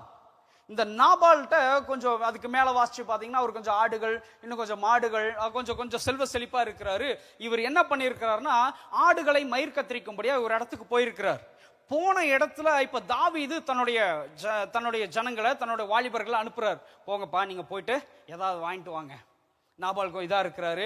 நான் அதுக்கு பின்னாடி நீங்க வாசிச்சீங்கன்னா ரொம்ப அழகா இருக்கும். நாபாலுடைய எல்லா ஆடு மாடுகளை பத்திரமா பாதுகாத்திருப்பாங்க. அவங்க அந்த வேலைக்காரர்கள் வந்து சொல்லுவாங்க, எங்களோட ஆடு மாடுகளை ரொம்ப பத்திரமா பாதுகாத்துக்கிட்டாங்க அப்படின்னு சொல்லி அபிகாயில்கிட்ட சொல்லுவாங்க. அப்போ எல்லாத்தையும் பத்திரமா பாதுகாத்துருக்கிறோம், அவங்களுக்கு எந்த ஒரு சின்ன ஒரு பிரச்சனையை கூட நம்ம ஏற்படுத்தல, அதனால நீ என்ன பண்ணு, போய் ஏதாவது வாங்கிட்டு வா அப்படிங்கிறார். வந்த இடத்துல இப்ப இந்த நாபால் சொன்ன வார்த்தைகளை தான் நீங்கள் நானும் கேட்டோம். நல்லா தெரிஞ்சுக்குங்க, அபிஷேகம் பண்ணிட்டாரு. அபிஷேகம் பண்ணி கோலியாத்தை கொன்ன உடனே மொத்த சமஸ்த இஸ்ரவேலுக்கும் தெரியும் தாவீது அப்படிங்கிற ஒருத்தர் வந்து மொத்த இஸ்ரவேலுக்கும் ரட்சிப்பை உண்டு பண்ணி இருக்கிறாருன்னு தெரியும். கோலியாத்தை கொன்னது தாவீது தான் மொத்த இஸ்ரவேலுக்கும் தெரியும். அல்லேலூயா. மீகாலுடைய கணவர் சவுலுடைய மருமகன் யாருன்னா தாவீது தான் தெரியும். பேர் ப்ராப்ளம் ஆகிதான் இருக்கு. சரிங்களா? இந்த மனுஷன் சொல்றாரு, அந்த மனுஷன் எப்படி பேசுறாரு பாருங்க. நாபால் தாவீதின் ஊழியக்காரருக்கு பிரதியுத்தரமாக, தாவீது என்பவன் யார்? தாவீதுனா யாருப்பா? தாவீதுனா யாரு? வாசிங்க. ஈசாயின் குமார்னா யாருப்பா? நிறைய வேலைக்காரங்க இருக்காங்கப்பா, அவங்க எஜமான்களை விட்டு ஓடி போறவங்க. அதே மாதிரி இவனும் ஒரு வேலைக்காரன் தானேன்றாரு. புரியுதுங்களா? ஒரு டைம்ல சவுல் கொன்றது 1000, தாவீது கொன்றது 10000 பாடப்பட்ட தாவீது இன்னைக்கு ஒரு மனுஷனால் ஒரு நேர சாப்பாட்டுக்கு அலக்கழிக்கப்படுறத பார்க்கிறோம். அங்கீகரிக்கப்படாத ஒரு அனுபவம், ஜனங்களால் அங்கீகரிக்கப்படாத ஒரு அனுபவம், ஜனங்களால் மறந்து போன ஒரு அனுபவம். உங்கள எத்தனை பேருக்கு ஞாபகம் இருக்குன்னு தெரியல, நம்மளோட பாஸ்டர் வந்து ஒரு வேர்டை அடிக்கடி சொல்லுவாங்க, நாங்கள்லாம் அங்கீகரிக்கப்படாத ஊழியர்கள் அப்படின்னு சொல்லுவாங்க. எத்தனை பேர் கேள்வி கேட்டிருக்கீங்க? அவர் இங்க இருக்கும்போது சொல்லுவார், நாங்க அங்கீகரிக்கப்படாத ஊழியர்கள் அநேகர் இருக்கிறாங்க, திடீர்னு பார்த்தா ஒரு பிரபலமாயிடுறாங்க, ஏதோ ஒரு இதுல நாங்கெல்லாம் அங்கீகரிக்கப்படலாம் பாரு. இன்னைக்கு அநேக வேலைகள்ல அங்கீகரிக்கப்படாத ஒரு அனுபவத்துல நீங்களும் நானும் அமர்ந்திருப்போம். அல்லேலூயா. நீங்களும் நானும் அமர்ந்திருக்கிறது ஒரு அங்கீகரிக்கப்படாத ஒரு நாட்கள்ல பாத்தீங்கன்னா உங்களுடைய வேலை ஸ்தலத்தில் நீங்க தான் ஹை போஸ்ட்ல இருந்திருப்பீங்க. ஆமென். நீங்க போன உடனே ஐயோ இவங்கள அவங்க தான் எல்லாம் கரெக்டா பண்ணுவாங்க அப்படின்னு சொல்லி ஒரு பொறுப்புகள்லாம் உங்க கையில இருந்திருக்கும். இன்னைக்கு அப்படியே நீங்க பாத்தீங்கன்னா ஒரு டவுனுக்கு வந்திருப்பீங்க. உங்களை கன்சிடரே பண்ண மாட்டாங்க எதுக்கும். அல்லேலூயா. இன்னைக்கு ஜனங்களால் புறக்கணிக்கப்படுகிற ஒரு அனுபவத்துல நீங்களும் நானும் அமர்ந்திருப்போம். ஊழியத்தின் பாதையிலும் அதேதான், அநேகரால் புறக்கணிக்கப்படுகிற அனுபவத்தை நான் நிறைய பார்த்திருக்கிறேன். ஊழியத்தை போய் வல்லமே அந்த மாதிரி பிரசங்கம் பண்ணிருந்த ஒரு இடத்துல நான் முதல் பிரசங்கம், அடுத்த ஒரு பிரசங்கம், அவர் ஒரு பிரபல ஸ்தாபனத்தை சேர்ந்தவர். நானும் உயிரை கொடுத்து பேசிக்கிட்டு இருக்கேன், ப்ரொஜெக்ட் எல்லாம் போட்டு எல்லாம் பேசிக்கிட்டு இருக்கேன். திடீர்னு தொண்டை அடைக்க ஆரம்பிச்சிருச்சு, அந்த மைக் எனக்கு செட் ஆகல. தண்ணி யாராவது கொண்டு வருவாங்கன்னா ஒருத்தரும் கொண்டு வரல. திடீர்னு இடையில கூட்டத்துல இருந்து யாரோ ஒரு சிஸ்டர் திடீர்னு கொண்டு வந்து அப்படி எடுத்து குடிச்சிட்டு வச்சோன்னு நமக்கு தூக்கிட்டு ஓடிட்டாங்க. திரும்ப பிடிக்குது. சரிங்களா? நைட்ல வர ஊட்டி கிளைமேட், ஊட்டி குளூர்ல ஜனவரி 1 அந்த new year service, first service நானு, செகண்ட் சர்வீஸ் இன்னொருத்தர். தண்ணியே கொடுக்கல எனக்கு கடைசி வரைக்கும். ரொம்ப வேதனையோடு ரொம்ப துக்கத்தோடு என்னால முடியாம அந்த மீட்டிங்கை முடிச்சேன். அடுத்தது அவர் வராரு, பிரபல ஸ்தாபனத்துக்குரிய ஊழியர் வந்து நின்ன உடனே அவருக்கு பிஸ்லரி வாட்டர் கேன் கொண்டு வந்து வச்சாங்க. அவர் அவங்க காதுல ஏதோ சொன்னாரு. சரிங்களா? அவர் ஓடிட்டார். அந்த பிஸ்லரி வாட்டர் கேன் அங்க இருந்துச்சு, அவர் ஓடிட்டார். அந்த வந்து ஒருத்தர் சொன்னான்னு போயிட்டு கொஞ்ச நேரத்தில் பிளாஸ்க்ல வாட்டர் கொண்டு வந்தாரு. சுடுதண்ணி அந்த டைம்ல 1 மணிக்கு எங்க காய்ச்சி கொண்டு வந்தாங்கன்னு எனக்கு தெரியல. அங்கீகரிக்கப்படாத ஊழியம், அங்கீகரிக்கப்படாத ஊழியம். அநேக வேலைகள்ல நம்ம எல்லாம் ஊழியத்துக்கு சும்மா வந்துட்டோமான்னு நினைப்பீங்க, இல்ல தெரியாம வந்துட்டோமான்னு நினைப்பீங்க. அல்லேலூயா. அங்கீகரிக்கப்படாத ஊழியர்களா இருப்பீங்க. ஸ்கூல்ல உங்களுக்கு ஒரு அங்கீகரிப்பு இல்லாம இருக்கும், காலேஜ்ல உங்களுக்கு ஒரு அங்கீகரிப்பு இல்லாம இருக்கும், உங்க ஃபேமிலியில உங்களுக்கு ஒரு அங்கீகரிப்பு இல்லாம இருக்கும்.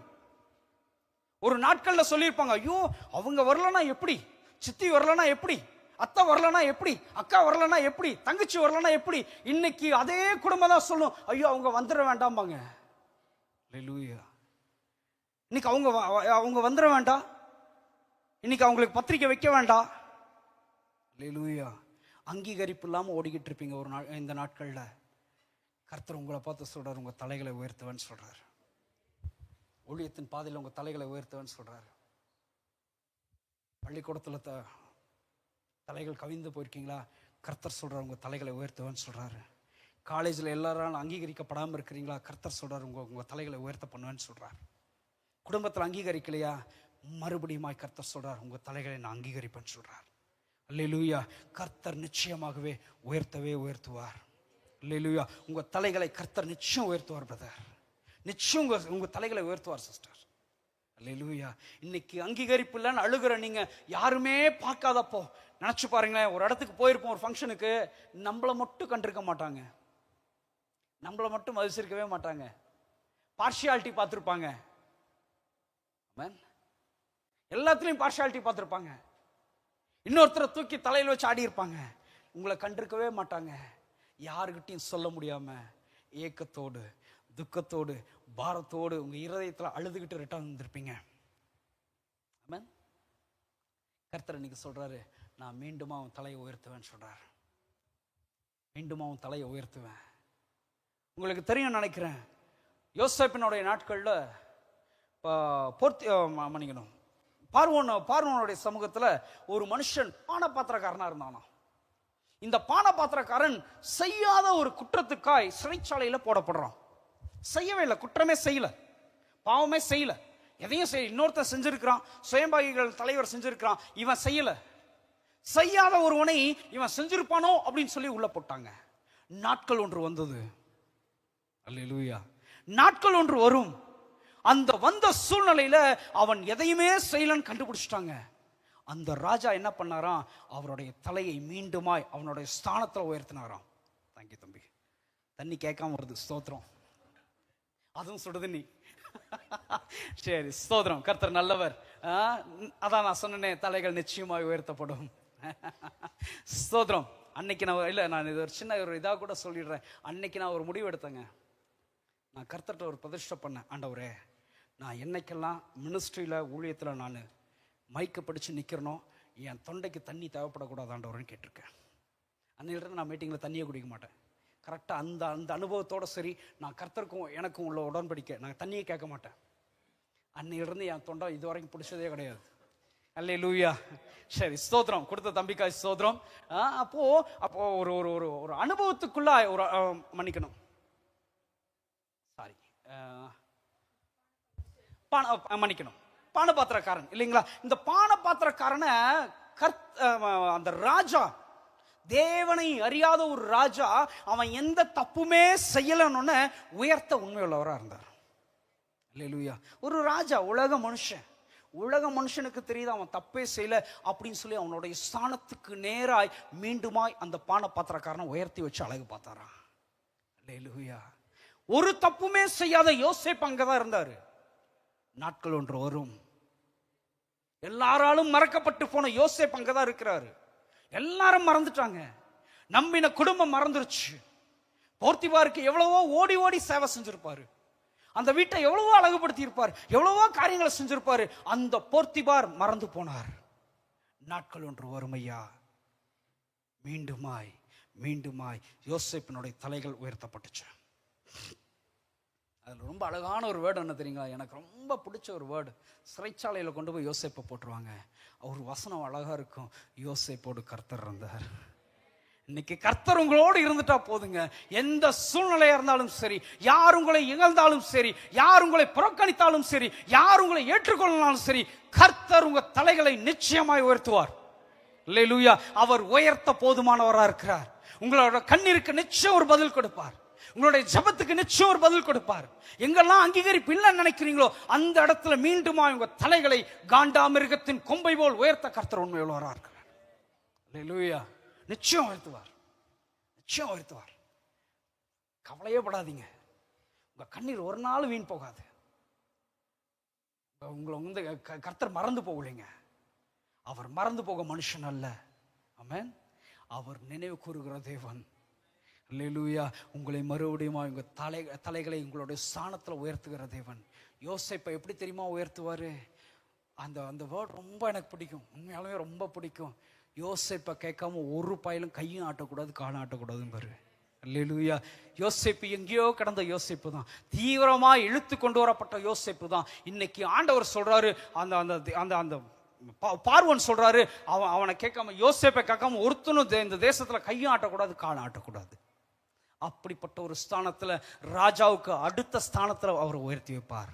இந்த தாவீதனுடைய வாழ்க்கையும் அப்படிதான். தாவீது ஓடினார் ஓடினார் ஓடினார், ஓடிக்கிட்டே இருந்தார். எவ்வளவு தூரம் ஓடுவார் தெரியுங்களா? என்னோட கூட திருப்பி கொள்ளுங்க, 2 சாமுவேல் 5ஆம் அதிகாரத்துக்கு நேரா திருப்பி கொள்ளுங்க. இந்த 5ஆம் அதிகாரம், 2 சாமுவேல் 5ஆம் அதிகாரம் ஸ்டார்ட் ஆகிற வரைக்கும் தாவீது ஓடிக்கிட்டே தான் இருப்பார், துரத்திக்கிட்டே இருப்பாங்க. அதற்கு முன்னாடி அதிகாரங்கள்ல பாத்தீங்கன்னா சவுல் மரிச்சு போவார், சவுலோட குடும்பம் இவருக்கு விரோதமா எழும்பும். சரிங்களா? நாட்கள் ஒன்று வரும், அல்லேலூயா, தாவீதை உயர்த்தக்கூடிய நாட்கள் ஒன்று வருங்க. அந்த நாட்களை எப்படி உயர்த்தினாங்களா? வாசிங்களேன் பிரதர், யாரோ ஒருத்தர். 5ஆம் அதிகாரம் 1 வசனத்திலிருந்து, அக்காலத்தில் இஸ்ரவேலின் கோத்திரங்கள் எல்லாம் எப்ரோனில் இருக்கிற தாவீதின் இடத்தில் வந்து, இதோ ஆமென் அல்லேலூயா. யார் வந்ததுங்க? அக்காலத்தில் இஸ்ரவேலின் கோத்திரங்களில் எல்லாம் எப்ரோனில் இருக்கிற தாவீதின் இடத்தில் வந்து, அல்லேலூயா. இந்த இஸ்ரவேல் ஜனம் தான் ஒரு நாள் அங்கீகரிக்கல, இந்த இஸ்ரவேல் ஜனம் தான் புறக்கணிச்சு. இன்னைக்கு அதே ஜனம் தாவீது கிட்ட வந்து சொல்றாங்க, இதோ நாங்கள் உம்முடைய எலும்பும் உம்முடைய மாம்சமுமானவர்கள், சவுல் எங்கள் மேல் இருக்கும் போதே இஸ்ரவேலை நடத்தி கொண்டு போனவரும் நீரே, கர்த்தர் என் ஜனமாகிய இஸ்ரவேலை நீ மேய்த்து உம்மிடத்தில் சொன்னாரே என்றார்கள். ராஜாவினிடத்தில் வந்தார்கள். தாவீது ராஜா எப்ரோனிலே கர்த்தருக்கு முன்பாக அவர்களோட உடன்படிக்கை பண்ணின பின்பு அவர்கள் தாவீதை இஸ்ரவேலின் மேல் ராஜாவாக அபிஷேகம் பண்ணினார்கள். தாவீது ராஜாவாகும் போது 30 வயதா இருந்தான். அல்லேலூயா அல்லேலூயா. கர்த்தர் உயர்த்துவார். நான் தான் அடிக்கடி சொல்லுவேன், கர்த்தர் நம்மளை உயர்த்தினா, மனுஷன் உயர்த்தினா அவனோட உயரத்துக்கு தான் உயர்த்துவான், கர்த்தர் உயர்த்தினா அவரோட உயரத்துக்கு உயர்த்துவார். இன்னைக்கு கர்த்தர் உயர்த்தும்படியாய் அவருடைய பலத்த கரத்துக்குள் அடங்கிருங்க. அல்லேலூயா. அவருடைய பலத்த கரத்துக்குள், ஆகையால் அவருடைய பலத்த, ரொம்ப அழகா இருந்துச்சு அந்த வசனம், ஆகையால் ஏற்ற காலத்தில் தேவன் உங்களை உயர்த்தும்படிக்கு அவருடைய பலத்த கரத்துக்குள் அடங்கிருங்க. ஏற்ற காலத்தில் நிச்சயம் உயர்த்துவார் பிரதர், ஏற்ற காலத்தில் நிச்சயம் உயர்த்துவார் சிஸ்டர். எதிர்பாராத சூழ்நிலையில, எதிர்பாராத வேலையில, நம்மளுடைய டைம் அல்ல, கர்த்தருடைய டைம், the right டைம் வரணும். பானபாத்திரக்காரன் யோசேப்பை மறந்தாங்க போவான். பானபாத்திரக்காரன்ட்ட கேட்பாரு, எப்பா நீ உயர்த்தப்பட்டிருக்கும் போது என்ன நினைவுக்கு ஒரு மறந்து போனானா? அல்லேலூயா. எல்லாரும் மறந்து போவாங்க, கர்த்தர் ஞாபகம் வச்சிருப்பாரு. ஏற்ற வேளையில அவர் நம்ம தலைகளை உயர்த்த போதுமானவராக இருக்கிறார். ஆனா நம்ம செய்ய வேண்டியது ஒன்னே ஒன்று, என்ன தெரியுங்களா? தாவீது சவுல் துரத்தும் போது 2 தடவை சவுலை தாவீது கையில ஒப்பு கொடுப்பார். 2 தடவை தாவீது கையில ஒப்பு கொடுப்பார். நினைச்சிருந்தா தாவீது அங்கேயே கொன்று போட்டிருக்க முடியும், சவுலை ஒண்ணுமில்லாம ஆக்கியிருக்க முடியும். ஆனா தாவீது என்ன சொல்றது தெரியுங்களா? கர்த்தரால் அபிஷேகம் பண்ணப்பட்ட மனுஷனை நான் கை வைப்பது எப்படின்னு கேட்பாரு. ஒண்ணு தெரியுங்களா? கொண்டு போட மாட்டாரு, அந்த சால்வ தொங்கலை அறுத்துட்டு போயிடுவாரு. சால்வ தொங்கலை அறுத்ததுக்கு வசனப்படுவார் தாவீது. அபிஷேகம் பண்ணப்பட்ட மனுஷனுடைய சால்வ தொங்கலை நான் அறுத்துட்டேன் அப்படின்னு சொல்லி அதுக்கு வசனப்படுவார். அல்லேலூயா. இன்னைக்கு நீங்க போராடவே வேண்டாங்க, நீங்கள் சும்மா இருங்கள். இது கர்த்தருடைய யுத்தம், கர்த்தர் உங்களுக்காக யுத்தம் செய்வார். அல்லேலூயா. கர்த்தர் உங்களுக்காக உங்களோட வேலை ஸ்தலத்தில் யுத்தம் பண்ணுவார், உங்க ஊழியத்தின் பாதையில் உங்களுக்காக யுத்தம் பண்ணுவார், உங்களோட பள்ளிக்கூடத்தில் உங்களுக்காக யுத்தம் பண்ணுவார், உங்க காலேஜில் உங்களுக்காக யுத்தம் பண்ணுவார், உங்க குடும்பத்தின் மத்தியில் கர்த்தர் உங்களுக்காக யுத்தம் பண்ணுவார். உங்க தலைகள் உயர்த்தப்படுறத அந்நிய கண்கள் அல்ல, உங்க சொந்த கண்கள் பார்க்க போகுது. கர்த்தருக்கு விரோதமாய், கர்த்தருடைய மனுஷனுக்கு விரோதமாய் மட்டும் எழும்பாம இருப்போம். அப்படியே கண்களை மூடலாம் தெய்வ சமூகத்தில், அப்படியே கண்களை மூடலாங்களா தெய்வ சமூகத்தில். ஹல்லேலூயா ஜீசஸ் ஃபாதர். எத்தனை பேர் இன்னைக்கு இந்த காலை வேளையில நான் விசுவாசிக்கிறேன்.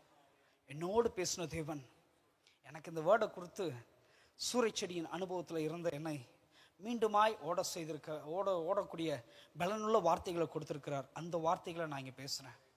நிச்சயமா ஒரு நாளும் தேவனுடைய வார்த்தை வீணாய் விருதாவாய் திரும்பாது. நான் விசுவாசிக்கிறேன் இந்த வார்த்தை உங்களோடு கூட பேசியிருக்கோம், உங்களோடு நிச்சயமா பேசியிருக்கோம். இந்த நாளில் உங்களுக்குள்ள ஒரு நம்பிக்கை வரட்டும். கர்த்தர் என் தலையை உயர்த்துவார். அவருடைய பலத்த கரத்துக்குள்ள நான் அடங்கி இருந்தனா போதும். என் குடும்பம் என்ன நிச்சயமாய் என் தலைகள் உயர்த்தப்படுறத பார்க்கும். என்னை புறக்கணித்தவங்க நான் உயர்த்தப்படுறத பார்ப்பாங்க. என் சகோதரர்கள் நான் உயர்த்தப்படுறத பார்ப்பாங்க. அந்நிய ஜனங்கள் நான் உயர்த்தப்படுறத பார்ப்பாங்க. இயேசுன்னு போனைய என்ன ஆச்சுன்னு கேட்டவங்க நான் உயர்த்தப்படுறத பார்ப்பாங்க.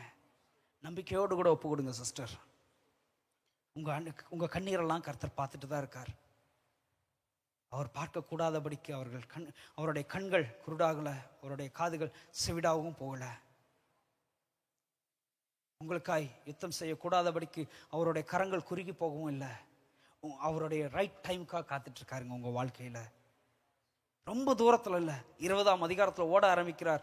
ஒரு 10-14 அதிகாரங்கள் தான். அதுக்கப்புறம் மீண்டுமாய் தாவீதுனுடைய தாவீது ராஜாவாய் ஒருத்தரதை நீங்களும் நானும் பார்க்கிறோம். தைரியமாயிடுங்க இருங்க. இன்னைக்கு கர்த்தர் உங்கள்ட்ட தான் பேசியிருக்காரு பிரதர். கர்த்தர் உங்கள்ட்ட தான் பேசியிருக்காரு. ஐயா, எத்தனையோ வேலையில புலம்பிட்டீங்கல்ல, குடும்பத்துல ஒரு அங்கீகரிப்பு இல்லைன்னு புலம்பிட்டீங்கல்ல, வேலையில ஒரு அங்கீகரிப்பு இல்லைன்னு புலம்பிட்டீங்கல்ல, என்ன எல்லாரும் அற்பமா என்றாங்கன்னு புலம்பிட்டீங்கல்ல. கர்த்தர் இன்னைக்கு சொல்றாரு, மகனே உன் தலையை நான் உயர்த்துவேன்னு சொல்றாருங்க. நான் உன் தலையை உயர்த்துவேன் மகனே. ஹல்லேலூயா, ஹல்லேலூயா. வாலிப தம்பி, வாலிப தங்கச்சி, நீ இந்த இயேசுவை ஏற்றுக்கொண்டதுனால காலேஜ்ல உனக்கு ஒரு அங்கீகரிப்பு இல்லை தானே? நீ என்னடா சாமியார் மாதிரி இருக்கன்னு கேட்டிருப்பாங்கல்ல. கர்த்தர் சொல்றாரு, அந்த பிள்ளைகள் மத்தியில் உனக்கு ஒரு உயர்வை வச்சிருக்கிறேன்னு சொல்றாரு. உன் தலையை நான் உயர்த்துவேன்னு சொல்றாரு. மகளே தைரியமா இரு. அல்லேலூயா. ஊழியத்துல சோர்ந்து போயிருக்கீங்களா? கர்த்தர் சொல்றாரு, நான் உன்னை தூக்கி எடுப்பேன். நீ என்னோட சாட்சியா நிற்ப. பூமியின் கடைசி வரையும் நீ தான் சாட்சியா இருக்க போற. நான் உன்னை கொண்டு பெரிய காரியங்களை செய்வேன்னு சொல்றாரு. ஒருவேளை இன்னைக்கு நமக்கு நம்ப முடியாம இருக்குங்க. தாவீது அதை நம்புறதுக்கு வாய்ப்பே இருந்திருக்காது. எங்க ஆண்டவரே நான் இப்படி ஓடிட்டு இருக்கேன்னு நினைச்சிருக்கலாம். ஆனா கர்த்தர் உயர்த்துவார். ஐயா, கர்த்தர் உயர்த்துவார் சகோதரி. ஹல்லேலூயா. நம்பிக்கையோடு கூட போடுங்க. இந்த பகல் வேளையில நீங்க சும்மா போயிடக்கூடாது. கர்த்தர் உங்கள்ட்ட தான் பேசிட்டு இருக்காரு. நம்பிக்கையோடு கூட போடுங்க. ஆண்டவரே நான் உங்களை விசுவாசிக்கிறேன். ஆண்டவரே நான் உங்களை நம்புறேன். ஆண்டவரே அழைத்தவர் நீங்க உண்மை உள்ளவர். என்ன முடிவு வரையும் தான் நடத்துவீங்கப்பா. அவரை நோக்கி பார்த்த முகங்கள் ஒரு நாளும் அது வெட்கப்பட்டு போவதில்லை, அவைகள் பிரகாசமடையும். நம்ம வேதத்தில் வாசிக்கிறோமே, உங்க முகத்தை பிரகாசமடைய செய்ய போதுமானவராக இருக்கிறார். உங்க சூழ்நிலைகளை மாற்ற என் தேவனால் கூடும். ஐயா, என் தேவனால் கூடாத காரியம் ஒன்றும் இல்லை. சூரியச்செடியின் கீழே அமர்ந்து போதும் ஆண்டவரேன்னு சொல்றீங்களா? கர்த்தர் சொல்றாரு, இல்ல நீ ஓட வேண்டிய நாட்களை உனக்கு நேரா வச்சிருக்கிற, நீ ஓடணும்னு சொல்றாரு. தைரியமா இருங்க. ஹல்லேலூயா. அப்படியே போடுக்கிறீங்களா தேவ சமூகத்தில்? ஓ, எதற்குமே உதவாத என்னை தேடி வந்தீ, எட்டாத உயரத்திலே என்னை கொண்டு வந்தீ. எதற்குமே உதவாத என்னை தேடி வந்தீ, எட்டாத உயரத்திலே என்னை கொண்டு வந்தீ. கண்மலையின் மறைவுக்குள்ளாய் என்னை நிறுத்தினீ, கரத்தின் நிழலினாலே என்னை மூடினீ. கண்மலையின் மறைவுக்குள்ளாய் என்னை நிறுத்தினீ, கரத்தின் நிழலினாலே என்னை மூடினீ. அன்பின் கயிற்றால் என்னை இழுத்தி, அணைக்கும் கரத்தால் என்னை அணைத்தீ. அன்பின் கயிற்றால் என்னை இழுத்தி, அணைக்கும் கரத்தால் என்னை அணைத்தீ. எதற்குமே உதவாத என்னை தேடி வந்தீர், எட்டாத உயரத்திலே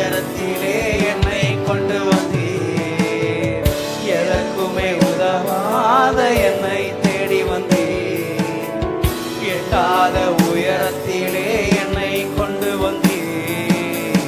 கண்மலையின் மறைவுக்குள் நான் என்னை நிறுத்தினீர், கரத்தின் நிழலினாலே என்னை மூடினீர்.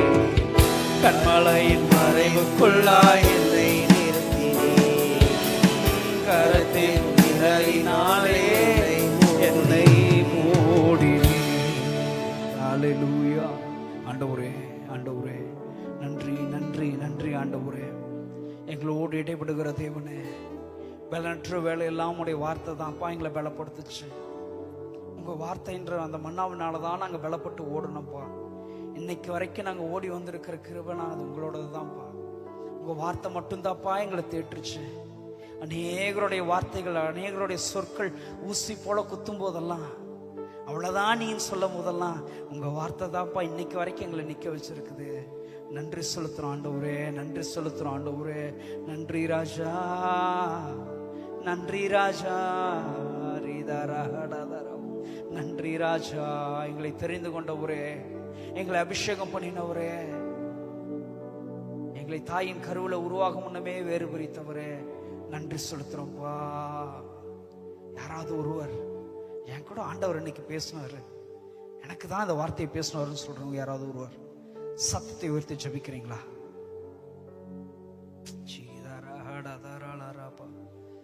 ஓ ஹல்லேலூயா. சீக்கிரமாய் சத்தத்தை உயர்த்தி ஜெபிக்கலாமா?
ஆமென், ஆமென். நாம் சேர்ந்து சொல்லலாமா? என் ஆத்துமாவே கர்த்தரை ஸ்தோத்திரி, என் முழு உள்ளமே அவருடைய பரிசுத்த நாமத்தை ஸ்தோத்திரி. என் ஆத்துமாவே கர்த்தரை ஸ்தோத்திரி, அவர் செய்த சகல உபகாரங்களையும் மறவாதே.